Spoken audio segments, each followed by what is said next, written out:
How would you like to know the only way to avoid criticism? What if I told you that there is a way that you don't have to be criticized anymore? If you're anything like me, then criticism could be pretty hurtful or pretty uncomfortable, something that that challenges you and you want to avoid. I tend to shy away from criticism. It's more of my natural response, and honestly, criticism has been a source of quite a bit of pain and perplexity, confusion in my life, that sometimes it confuses my calling and to understand the voice of God, because it seems like the Lord may be leading me in one direction, but I know I'm going to be criticized for that, and it really has caused some perplexity in the past. So today, I want to share with you the only way to avoid criticism. If I told you there was a way, would you be interested in hearing me out? Then stay tuned, because that's exactly what this video is going to be about. But first, my name is Enoch Leffingwell, and here at the Army of Youth, we are passionate about helping young people to identify their unique talents and to dedicate them to the Lord's service. If this is something that interests you, then I encourage you to subscribe to our channel or follow us on social media so that you can get more messages just like this one. So, the only way to avoid criticism. If you want to hear it, you ready for this? There's one sure way, and that is to say nothing, do nothing, and to be nothing. If you do this, then you could avoid criticism. And but the truth is, is that really the alternative that we want to do? It doesn't matter what you're going to do. You're going to be criticized. It doesn't matter how much you try to please other people. You can't make everybody happy. And this is something that is so essential. If you're going to live your calling and to be all that God has called you to be, then you're going to be met with criticism. Jesus said that if the world hated me, then they're going to hate you, because the servant is not greater than his Lord. And if they persecuted me, they're going to persecute my disciples. So if you're going to follow Christ, you're going to have some criticisms, and people are not going to like your methods or your style, your tone of voice, or they're not going to like your how you say a certain thing. And people look for things to be critical about. There's some really critical minds, and there are even people who are well-intended, who love you and who mean well for you, but they might be a little misinformed, or they might have part of the information, and so they tend to look at what you're doing, and they may not understand what God is calling you to do or to create or to contribute. But you have to realize that not everybody has to understand. What really matters is that you understand what God is calling you to do individually, and you're actually doing it. Because there's no greater joy than knowing God's will and to be actually doing it. In fact, a question I believe that is better than asking, how can we avoid criticism, but to ask, well, has God called us to please others or to please God? Which is he really leading us to?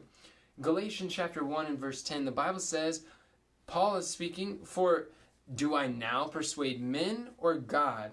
Or do I seek to please men? For if I yet please men, I should not be a servant of Christ." Whoa. Galatians 1:10.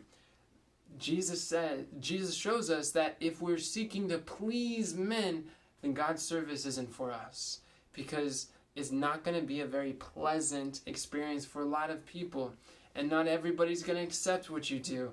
And I know that we all have this desire to be accepted, this desire to be approved, and especially the approval of our loved ones, and sometimes those who we respect, and we really desire that they would just understand our dream and understand that. But the truth is, God didn't give them your dream. He gave it to you.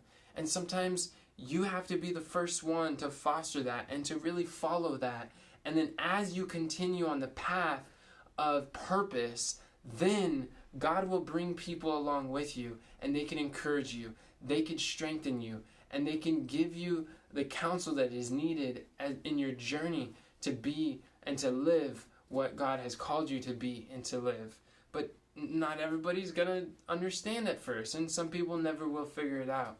But they don't have to. And I just want to encourage you, friends, that the safest and the happiest place we can ever be is in the will of God.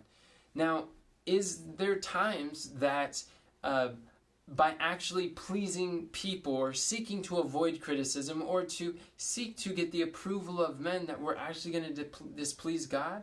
Yes. In fact, Acts chapter 5 and verse 29, it tells us when there is a contrast between whether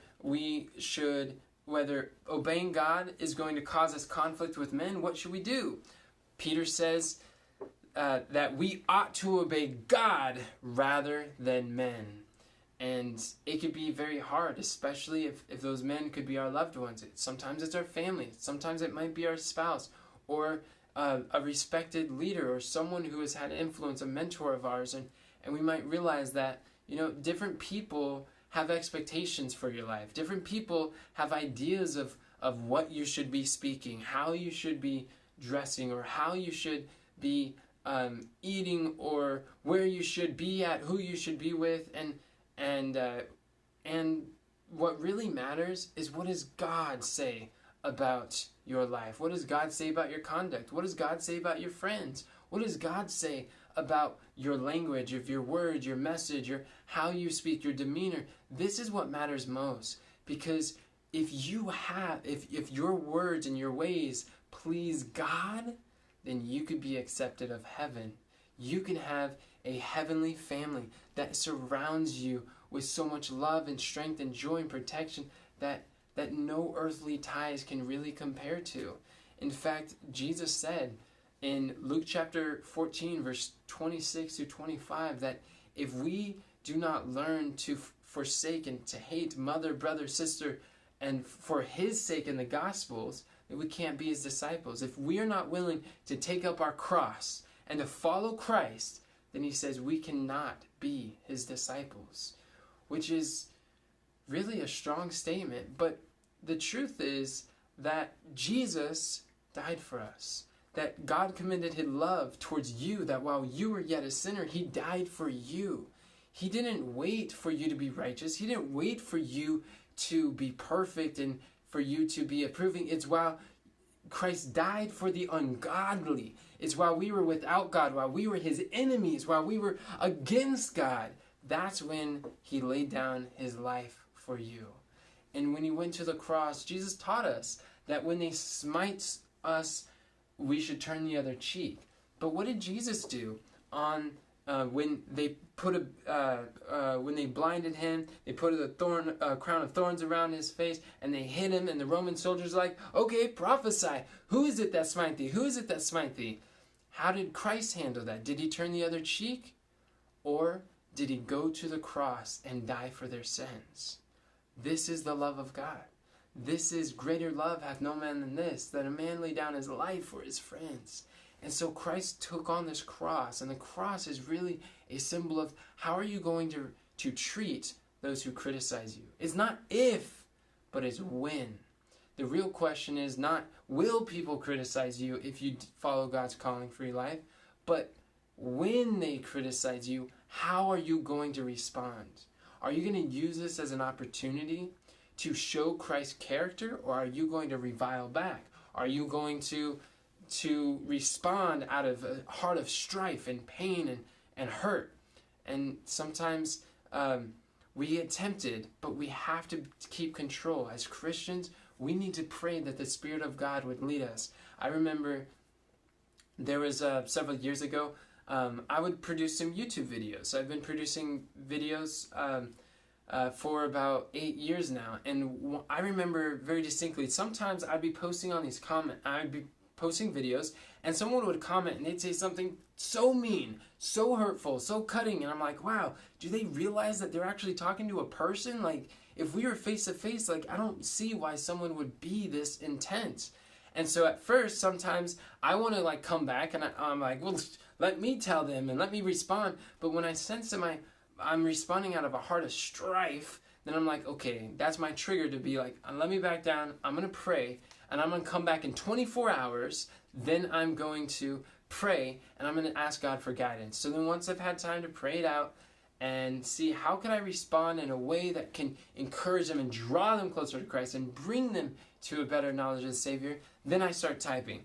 And then only when my heart is filled with compassion and love for their soul and an earnest desire to save them is when I respond.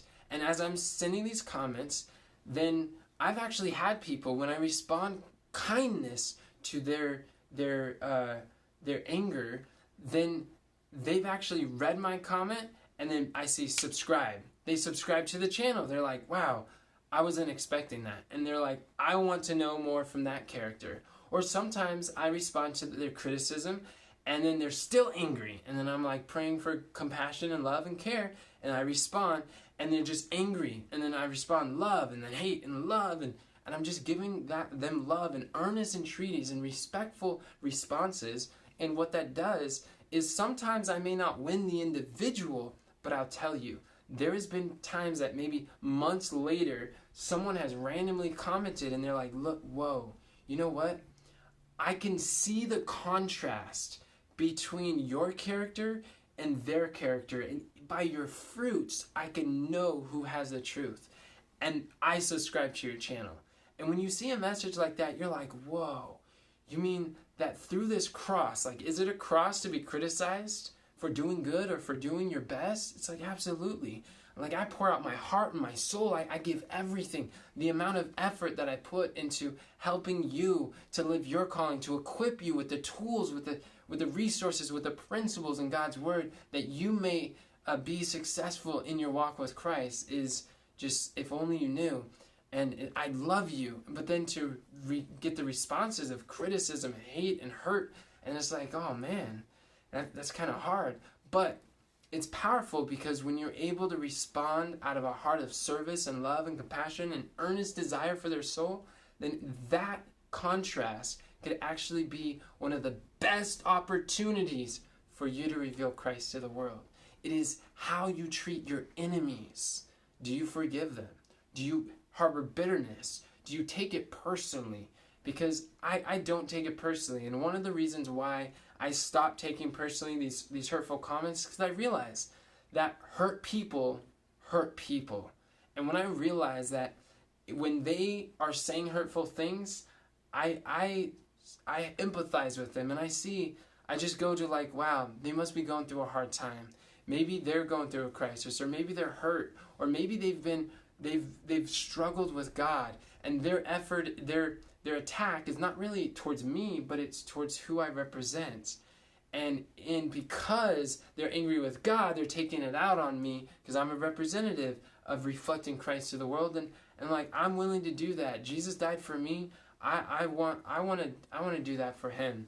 And it's really helpful to realize. And Romans chapter 2 and verse 1 helped me a lot too, because it gives a principle that oftentimes when people are criticizing you, it doesn't change who you are. It doesn't change your motive, your ways, your principles. It more is a reflection on them and their opinion and their belief and their background and their state of sorrow and hurt, that they're willing to criticize you to that degree. It says more about them than it does to you. But how you respond has to do, that reveals your character. Romans 2:1, it says, wherefore thou art inexcusable, O man, whosoever that judges another, because wherein you judge another, you do the same things. I read that, I'm like, what? So you mean to tell me when I find myself criticizing others or condemning them or judging them for something they're doing, that I need to search my heart? Like, that should be a trigger for me to be like, Lord, does that mean I'm doing this? Am I guilty of the very thing and I'm blaming others to be guilty of? Because first of all, take that counsel for me. Second of all, recognize that counsel is true for them. If someone is criticizing you, chances are it's a reflection, a mirror of their character, of their life. And hurt people hurt people. And when you understand this, you could detach yourself emotionally from that and taking that personally, that criticism, and you could have empathy for them. You could feel sorry for them, that they're willing to treat another human being who's striving and struggling and trying to do something good in that manner, and they might be missing something. So maybe you could bring that missing element of love to their soul and encourage them. So friends, I want to encourage you and help you to see that really the only way to avoid criticism is to say nothing, do nothing, and be nothing. But if you've watched this far, then chances are that road that's not an option, and it's not for you. And if you really want to understand more clearly about your calling and to get more clear on why are you here and identify your life's definite aim, to have a purpose in life, the Army of Youth, we are at war against young people living aimless lives. And we know that an aimless life is a living death. So if you want more definite aim in your life and more clarity as far as God's calling in your life, and then to actually live it, then I have a special offer for you. What we've done is we put together this daily account book. It's Live Your Calling daily account book. And in here, we take you through some frameworks and some steps to help you to take a whole life assessment, to be able to recognize more of these biblical principles so that you know that you can distinguish what is the voice of God telling you to do and what is the voice of men, and be able to understand more and sift through your decisions, your opportunities, the possibilities, your calling, your options, and to pray to God in a manner where you find clear direction, where it helps you to govern your focus and keep focus on what God tells you to focus on, and to overcome the criticism that is so much out there. And if you want greater strength and fortitude in knowing that you are in the will of God, I really encourage you to grab a copy of the Live Your Calling daily account book, because this could be a life-transforming thing. I don't believe it's by coincidence that you saw this video and you had the opportunity to grab a copy of the Live Your Calling account book. If you're interested, all you have to do is go to the website, thearmyofyouth.com/account book, and you can order yours today. That's again, thearmyofyouth.com/account book, and you can grab your copy today. And friends, if this video was a blessing, then I encourage you to subscribe for more videos just like this and share it with the world. Tell someone who do you know that is struggling with criticism, that may want to be free from this, and who needs a proper understanding of what to expect along this life of purpose and calling and fulfilling that. Then go tell it to the world. And remember, friends, that God doesn't call the qualified. He qualifies the called.